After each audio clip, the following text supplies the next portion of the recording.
Hello बच्चों, most welcome in the class. और उम्मीद करता हूँ सब लोग ठीक से होंगे और आगे का क्लास बढ़ाते हैं, स्टार्ट करते हैं। आज का क्लास का टॉपिक है class 12 chemistry and the chapter is chemistry in everyday life. और इसमें टॉपिक चल रहा है क्लींजिंग एजेंट।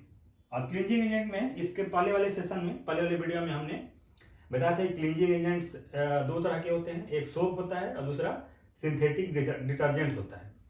तो सोप के बारे में हमने इसके पहले वाले वीडियो में बता रखा है।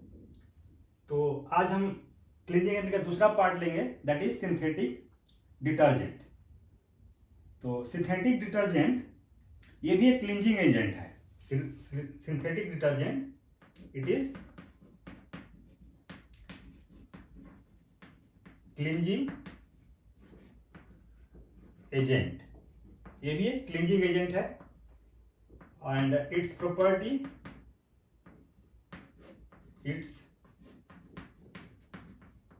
properties are almost similar to soap। यानी ये एक तरह से सोप की तरह ही होता है। Its property are almost similar to soap। दूसरा, it works in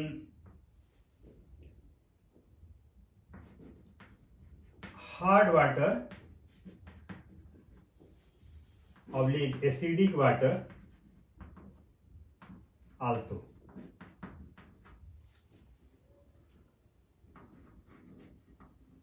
यानी सॉफ्ट वाटर में तो वर्क करता ही है, साथ में ये it works in hard water oblique acidic water. जैसे कि सोप हार्ड वाटर और एसिडिक वाटर में वर्क नहीं करता है, क्योंकि इनसोल्युबल एक कंपाउंड बन जाता है, कैल्शियम का एक कंपाउंड बन जाता है which is insoluble in water.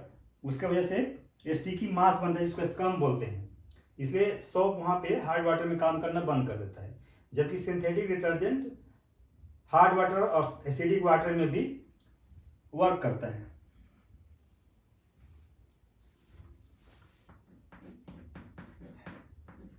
It also works in cold water। ये कोल्ड वाटर में भी वर्क करता है, यानी पानी बहुत ठंडा हो उसमें भी सिंथेटिक डिटर्जेंट अच्छा काम करता है, यानी अच्छी क्लीनिंग करता है, अच्छी सफाई करता है।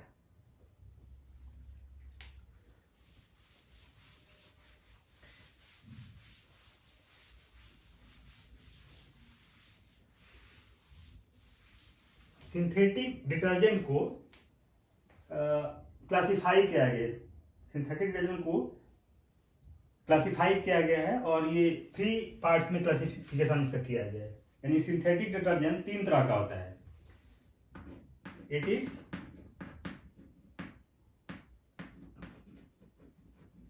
Classified in 3 categories. इसको 3 भागों में क्लासिफाई किया गया है। It is classified in 3 categories. जैसे first is cationic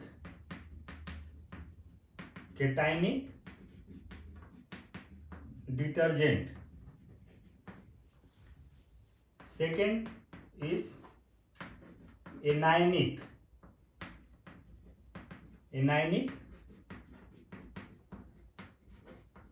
detergent. And third is non आयनिक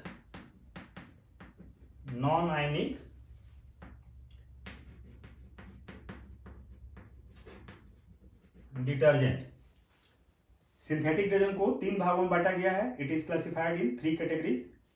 पहला केटाइनिक डिटर्जेंट, यानी कि इसमें जो क्लीनिंग करने वाला जो पार्ट होगा वो केटाइनिक होगा, यानी कि उस पर पॉजिटिव चार्ज होगा। केटाइनिक मीन्स उस पर पॉजिटिव चार्ज होगा। पॉजिटिव चार्ज लोग केटाइन बोलते हैं। दूसरे में एनायनिक डिटर्जेंट, यानी कि जो क्लीनिंग में भाग लेगा, पार्टिसिपेट करेगा या जो क्लीनिंग का काम करेगा उस पोर्शन पे नेगेटिव चार्ज होगा, इसलिए उसको बोला जाएगा एनायनिक डिटर्जेंट। और तीसरा नॉन आयनिक यानी वैसा डिटर्जेंट जिस पे कोई भी आयन नहीं होगा, यानी ना उस पर पॉजिटिव चार्ज होगा ना नेगेटिव चार्ज होगा, उस पर कोई आयन नहीं होगा, उसको बोलेंगे नॉन आयनिक डिटर्जेंट। तो सबसे पहले केटाइनिक,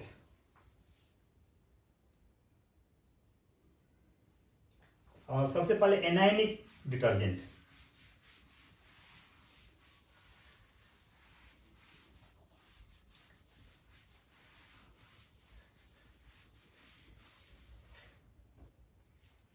इसको यहां लिख देते हैं, first is anionic detergent. Anionic detergent means जो क्लीनिंग करने वाला पार्ट होगा या जो क्लीनिंग करने वाला जो मॉलिक्यूल होगा उस पे नेगेटिव चार्ज होगा, उसको बोलेंगे एनायनिक डिटर्जेंट। तो anionic detergent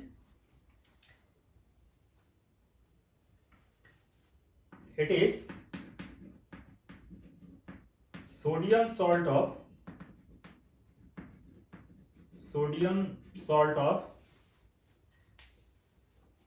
sulfonated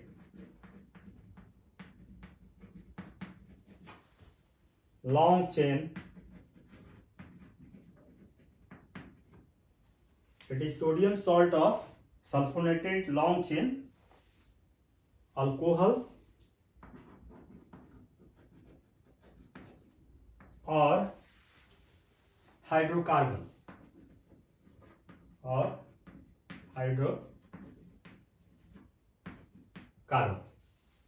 it is sodium salt of sulfonated long chain alcohols और हाइड्रोकार्बन्स।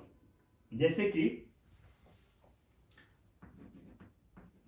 फॉर एग्जाम्पल इसका प्रिपरेशन से देखते हैं, जैसे कि CH3 CH2 10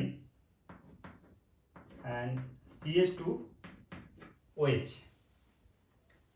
This compound is called L'Oreal alcohol. This is L'Oreal alcohol, या इसको बोलते हैं डोडिसाइल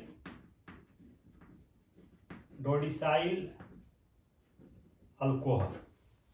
डोडिसाइल इसलिए कि इसमें कार्बन एटम की संख्या 12 है, एक यहाँ पे है, 10 यहाँ पे और एक यहाँ पे, तो टोटल जुड़ेंगे तो 12 हो जाएगा, यानी 12 कार्बन एटम का जो अल्काइल ग्रुप होगा उसको बोलेंगे डोडिसाइल, और उसका दूसरा नाम है लॉरिल अल्कोहल। लॉरिल अल्कोहल का जब रिएक्शन कॉन्संट्रेटेड H2SO4 से करते हैं, when L'Oreal alcohol is treated with concentrated sulfuric acid, it is converted to CH3 CH2 10 CH2O and SO3H, इस तरह के कंपाउंड में कन्वर्ट हो जाता है। इसको बोलते हैं lauryl hydrogen sulphate, lauryl hydrogen sulphate, या इसका दूसरा नाम हम लिख सकते हैं डोडिसाइल हाइड्रोजन सल्फेट। इसको दूसरे नाम से बुला सकते हैं डोडिसाइल हाइड्रोजन सल्फेट। अब इसको न्यूट्रलाइज कर देते हैं अल्कली से। अल्कली मीन्स NaOH एक्वस, यानी aqueous solution of sodium hydroxide से न्यूट्रलाइज कर देते हैं। सबसे पहले एसिड से रिएक्शन कराया कॉन्सेंट्रेटेड सल्फ्यूरिक एसिड से, तो lauryl alcohol lauryl hydrogen sulphate में बदल गया, और इसका न्यूट्रेशन कर देंगे एक्वस NaOH से, तो इट इज कन्वर्टेड टू, यहाँ पे नीचे इसको लिख देते हैं, ये बदल गया CH3 CH2 10 CH2O SO3, और यहाँ पे हाइड्रोजन की जगह पे सोडियम लग जाएगा Na, तो यहाँ प्लस हो जाएगा, यहाँ माइनस हो जाएगा, और हाइड्रोजन वहां से हट जाएगा, निकल जाएगा। इसका नाम हो जाएगा sodium lauryl sulphate, sodium lauryl sulphate. या इसको कहते हैं सोडियम डोडिसाइल सल्फेट भी बोल सकते हैं, या दूसरा नाम है sodium lauryl sulphate. So this is, ये जो सोडियम लॉरिल सल्फेट है, दिस इज एनायनिक डिटर्जेंट। इसको एनायनिक डिटर्जेंट इसलिए बोलेंगे कि जो ये पोर्शन है जो क्लींजिंग में भाग लेगा, पार्टिसिपेट करेगा, ये वाला सोडियम यहाँ से निकल जाएगा प्लस आयन के साथ, तो क्लींजिंग के लिए ये बचेगा, लॉरिल सल्फेट बचेगा क्लीनिंग के लिए। ये क्लीनिंग में लॉरिल सल्फेट पार्टिसिपेट करेगा, या लॉरिल सल्फेट की वजह से क्लीनिंग होगी, और उस पर चार्ज है माइनस, उस पर चार्ज है माइनस, इसलिए इस तरह के डिटर्जेंट को हम कहेंगे एनायनिक डिटर्जेंट, यानी कि उस पर नेगेटिव चार्ज है, इसलिए इसको बोलेंगे anionic detergent.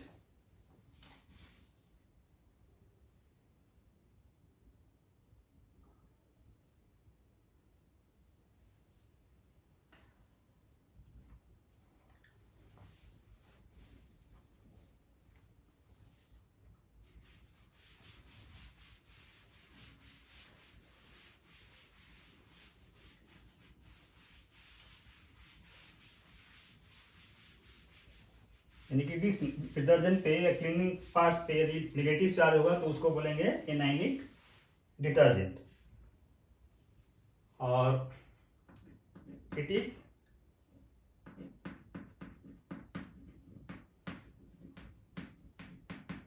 Mostly used in household work, यानी हाउस होल्ड के डिटर्जेंट बनाने में काम आता है। It is used in toothpaste also, यानी टूथपेस्ट में भी इसको डाला जाता है। सोडियम लॉरिल सल्फेट को टूथपेस्ट में भी डाला जाता है, यूज किया जाता है। It is used in toothpaste. Then anionic detergent के बाद next is cationic detergent.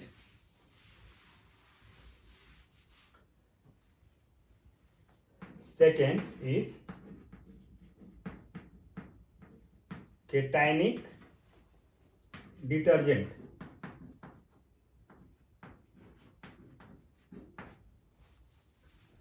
Next is cationic detergent.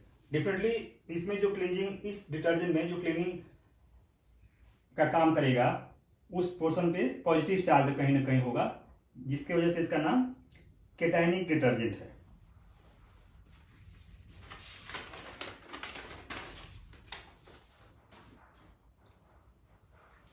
So basically it is quaternary,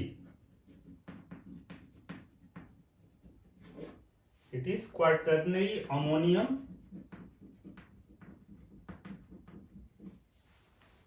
salts of amine. It is quaternary ammonium salts of amine, yeah, amines with acetate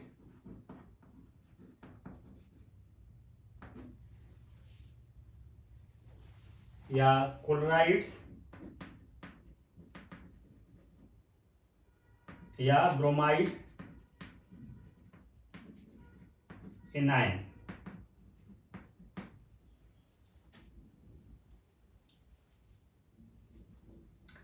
cationic detergent is quaternary ammonium salts of amines with acetates, chlorides या bromide anions.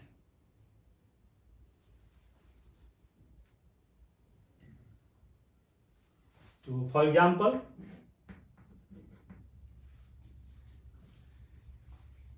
is cetyl trimethyl ammonium bromide, cetyl, that is CH3 CH2 15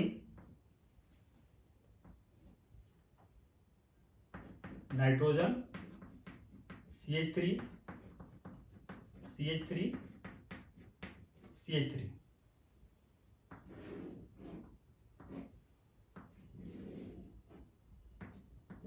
plus bromide minus. The name of this compound is cetyl trimethyl ammonium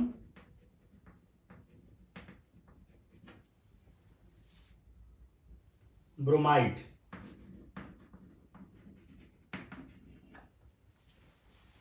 cetyl means जो ये वाला portion है जिसमें कि total carbon atom 16 है, तो 16 carbon atom का जो अल्काइल ग्रुप होता है उसको बोलते हैं cetyl.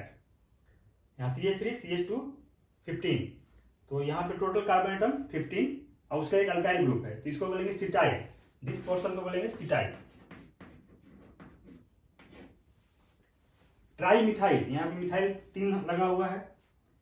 Ammonium bromide, basically this is the compound of ammonium. Ammonium का किस तरह से फॉर्मूला होता है, NH4 प्लस चार्ज होता है। अब यहाँ पे 4 हाइड्रोजन है, उसकी जगह पे एक जगह पे सिटाइल लग गया, 3 पे मिथाइल ग्रुप लग गया, इसलिए this is the derivative of ammonium.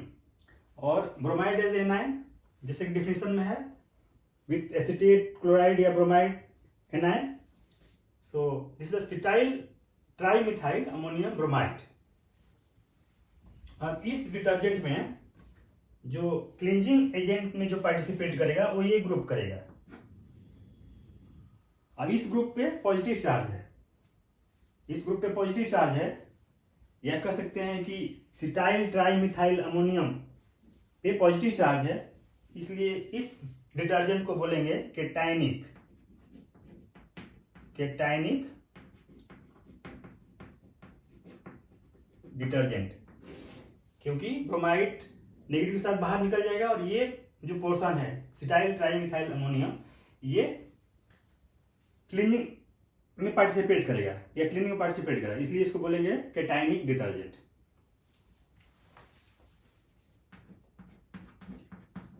It is used as hair conditioner. Hair conditioner, इसका यूज हेयर कंडीशनर के तौर पे होता है। और इट इज जर्मिसाइडल। जर्म माने कीड़ा और साइडल मीन्स मारने वाला, तो इट इज जर्मिसाइडल, यानी ये जर्म्स को किल कर देता है, मार देता है। और it is used as hair conditioner, इसलिए इसको शैम्पू में हेयर कंडीशनर में भी यूज करते हैं। It is very costly, it is costly, so uses are limited. क्योंकि ये काफी कॉस्टली है इसलिए इसका यूज लिमिटेड होता है, काफी कम मात्रा में इसका यूज होता है। Then next synthetic detergent. So पहले हमने देखा anionic detergent, next is cationic detergent, and the third one is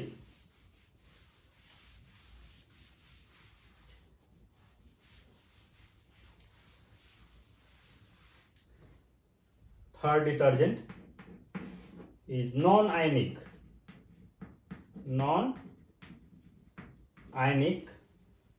detergent.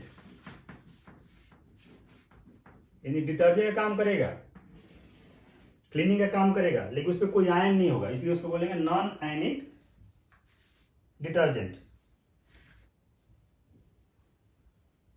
इस पे कोई चार्ज नहीं होगा, उस पर कोई पॉजिटिव या नेगेटिव चार्ज नहीं होगा, इसलिए उसको बोलते हैं non ionic detergent.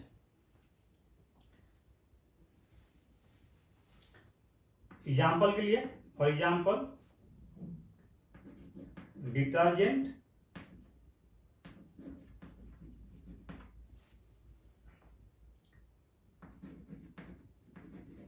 made from stearic acid and polyethylene glycol.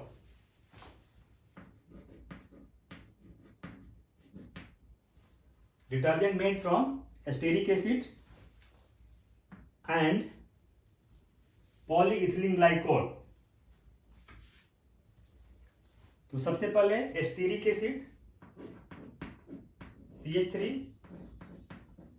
CH2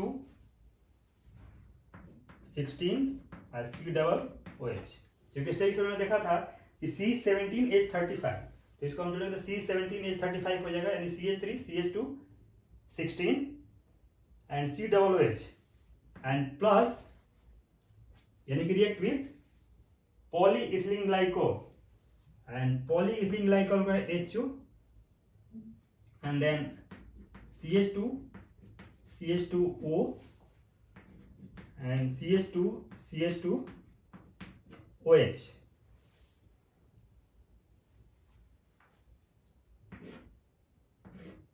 यहाँ पे हो जाएगा N HO CH2 CH2O N and CH2 CH2OH. This is polyethylene glycol.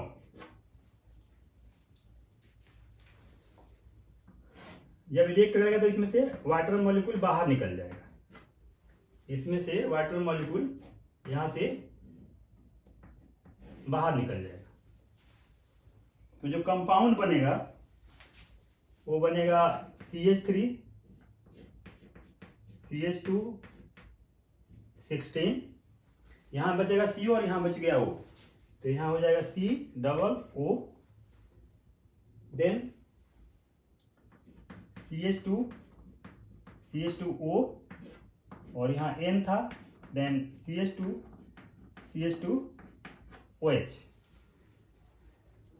ये कंपाउंड बन गया CH3 CH2 16 C-O CH2 CH2ON and CH2 CH2OH. तो ये detergent बन गया और इसको हम कहेंगे non ionic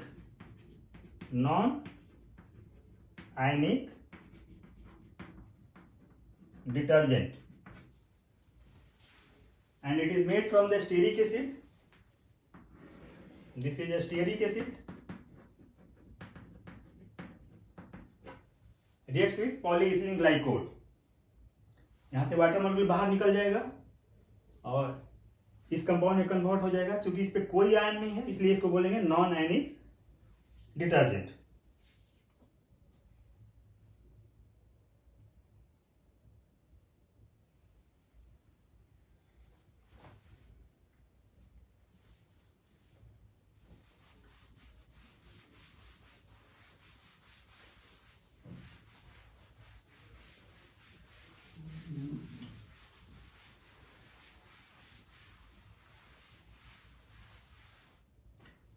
non ionic detergent यानी इट इज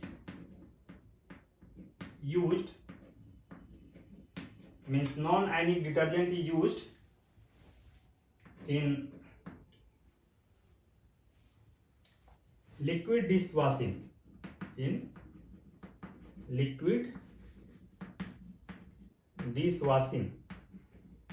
जैसे बर्तन धोने वाले जो डिटर्जेंट होते हैं उसमें काम होता है dish washing detergent. It is used in liquid dish washing detergent, यानी जो बर्तन धोने में जो लिक्विड डिटर्जेंट बनता है उसमें नॉन आयनिक डिटर्जेंट का यूज किया जाता है.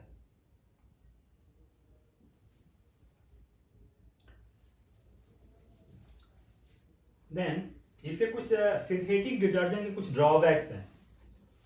सिंथेटिक डिटर्जेंट सोप की तरह ही क्लीनिंग का काम करता है, लेकिन इसके कुछ ड्रॉबैक्स हैं. इसके ड्रॉबैक ये है, यानी इसकी कुछ कमियां हैं. ड्रॉबैक्स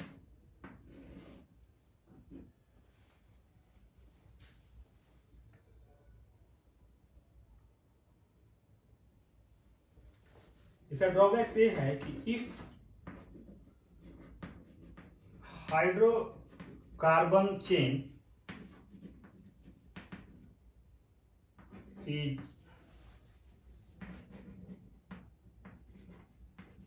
highly branched,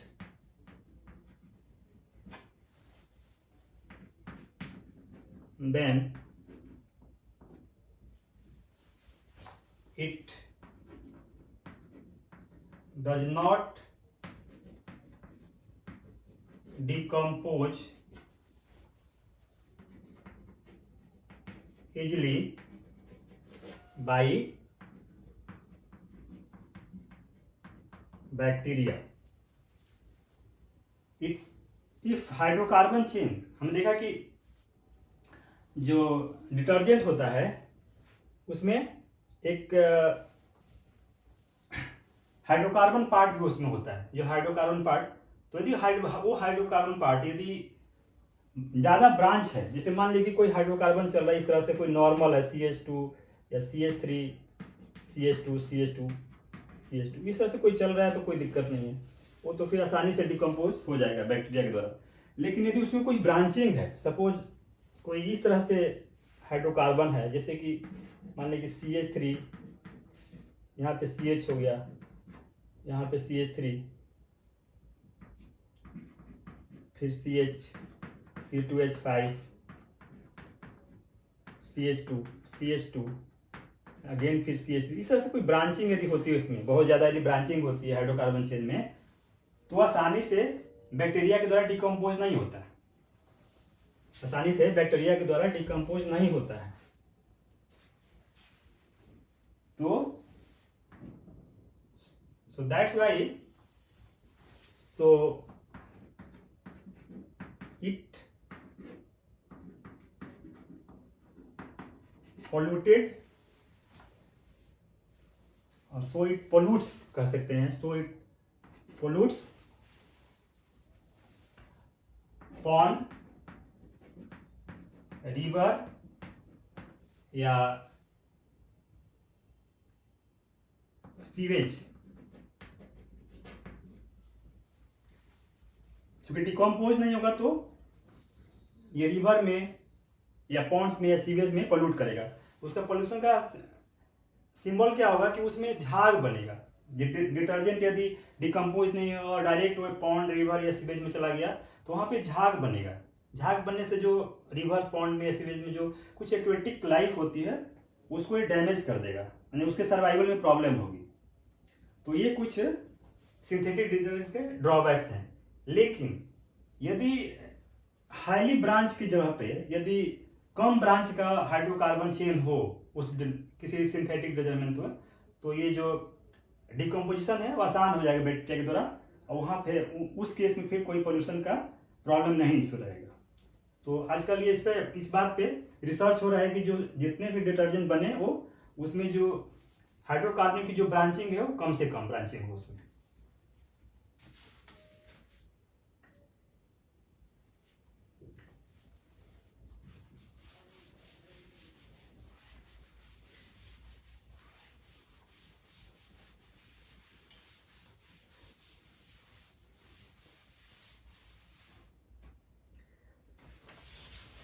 और नेक्स्ट इज, और इसमें हम क्लीनिंग एक्शन पढ़ रहे हैं, क्लीनिंग एजेंट्स पढ़ रहे हैं। तो अभी एक लास्ट में एक टॉपिक बच गया है,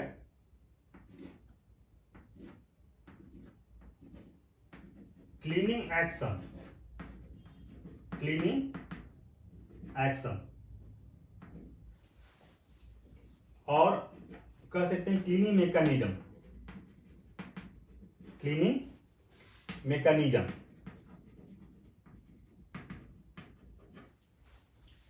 क्लीनिंग एक्शन या क्लीनिंग मैकेनिज्म। सो एक एग्जांपल से इसको समझते हैं, यानी कि सोप या डिटर्जेंट क्लीनिंग कैसे करता है, मैंने किस मैकेनिज्म पे वर्क करता है, कैसे आखिर वर्क करता है कैसे। तो एग्जांपल के लिए suppose C17, H35, COO Na, यहाँ प्लस होता है और यहाँ माइनस होता है। And this is the sodium stearate, sodium stearate, जिसको हम कहते हैं soap. Soap is the sodium और potassium salt of higher fatty acid. Fatty acid the stearic acid, जिसका सोडियम सॉल्ट है, यहाँ पे पोटेशियम लगा देंगे तो this is the potassium salt of stearic acid हो जाएगा, उसको बोलेंगे पोटेशियम स्टेरेट। यहाँ पे हमने सोडियम लिया है तो this is the sodium stearate, this is the soap. तो सोप में देख रहे हैं कि ये यहाँ पे COO, यदि सोडियम को हम बाहर कर दें तो ये वाला पोर्शन क्लीनिंग में भाग लेता है, ये पोर्शन क्लीनिंग में भाग लेता है। C17H35 COO minus and Na plus. So ये पोर्शन क्लीनिंग में भाग लेता है। अब यहां पे देख रहे हैं कि COO यहाँ पे नेगेटिव चार्ज है, यानी कि पोलर है। तो यहां पे देख रहे हैं कुछ पोर्शन पोलर है, जैसे ये पोर्शन पोलर है और ये पोर्शन नॉन पोलर है, या कह सकते हाइड्रोकार्बन पार्ट नॉन पोलर है यहाँ पे, और दिस इज पोलर, यानी इस पे चार्ज है। तो जहां जौन सा पार्ट पोलर होगा, जैसे क्योंकि हम क्लीनिंग, सोप का क्लीनिंग या डिटर्जेंट क्लीनिंग किसमें करते हैं, वाटर के साथ करते हैं। वाटर की प्रॉपर्टी जो है पोलर की है, water is polar, water is polar. और सोलबिलिटी में हम पढ़ते हैं कि लाइक डिजॉल्व्स लाइक, यानी कि polar things will be dissolve in polar and non polar things will be dissolve in non polar solvent. तो ये जो पोलर पोर्शन है ये वाटर के साथ आसानी से बाइंड कर सकता है, आसानी से उसके साथ मिल सकता है। लेकिन जो नॉन पोलर पोर्शन है वाटर के साथ आसानी से नहीं मिलेगा, या कह सकते मिलेगा ही नहीं, नॉन पोलर पोलर के साथ नहीं मिलेगा। तो इस पोर्शन को, जो पोलर पोर्शन है जो वाटर के साथ आसानी से मिलता है, इसको हम बोलते हैं hydrophilic. Hydrophilic, hydro means water, filling means loving, यानी कि इसको बोलते हैं हाइड्रोफिलिक। और नॉन पोलर पोर्शन को बोल रहे हैं हाइड्रोफोबिक, हाइड्रोफोबिक। यानी कि सेम सोप या डिटर्जेंट में दो पार्ट है, एक पोलर पार्ट है जो आसानी से वाटर के साथ बाइंडिंग कर लेगा, आसानी से वाटर के साथ मिल जाएगा। लेकिन दूसरा पोर्शन है जो वाटर के साथ उसका कोई रिलेशन नहीं है, यानी वाटर के साथ उसका रिलेशन नहीं बन सकता है। तो उस केस में जब हम सोप या डिटर्जेंट को वाटर में जब डिजोल्व करते हैं तो माइसेल का फॉर्मेशन होता है।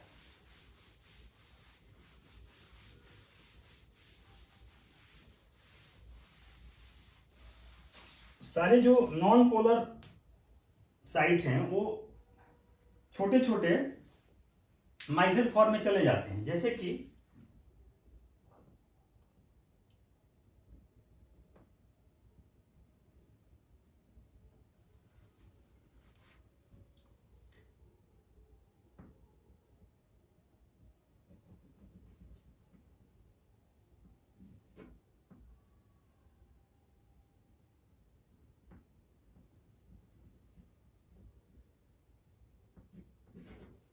नेगेटिव चार्ज दिखा जो वहां पे लास्ट में नेगेटिव था कार्बन आयोडाइन पे।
This is water H2O। मान लीजिए टैंक में H2O है और वहां पे हमने सोप डिजोल्व कर दिया या डिटर्जेंट डिजोल्व कर दिया, तो इसका जो हाइड्रोफोबिक पार्ट है वो एक जगह कलेक्ट होता है, एक साइड में हो जाता है। ये हाइड्रोफोबिक है, इसको कहेंगे नॉन पोलर या हाइड्रोफोबिक। और ये पार्ट जो है पोलर है, क्या कहेंगे हाइड्रोफिलिक।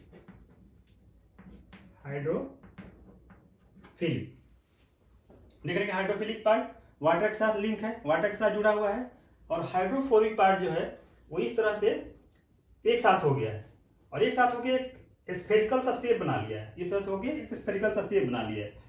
और हमारा जो डर्ट होता है, जो कपड़े में जो लगता है डर्ट, इसको कहते हैं मैल।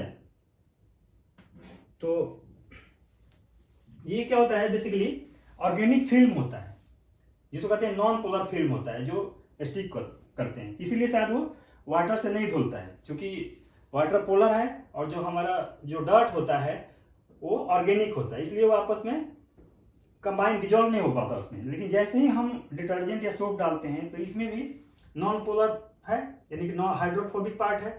तो ये डर्ट क्या होता है कि यहाँ पे आगे डिजोल्व हो जाता है, इस पोर्शन पे आगे ये डिजोल्व हो जाता है, जैसे स्फेरिकल एक। और ये इसको हम बोलते हैं, पूरे शेप को बोलते हैं माइसेल। यानी कि इस तरह से ये this is non polar part and और पोलर पार्ट चारों तरफ से वाटर के साथ घिरा हुआ है, बीच में ये स्फेरिकल ये शेप बनाता है, जिसको बोलते हैं माइसेल।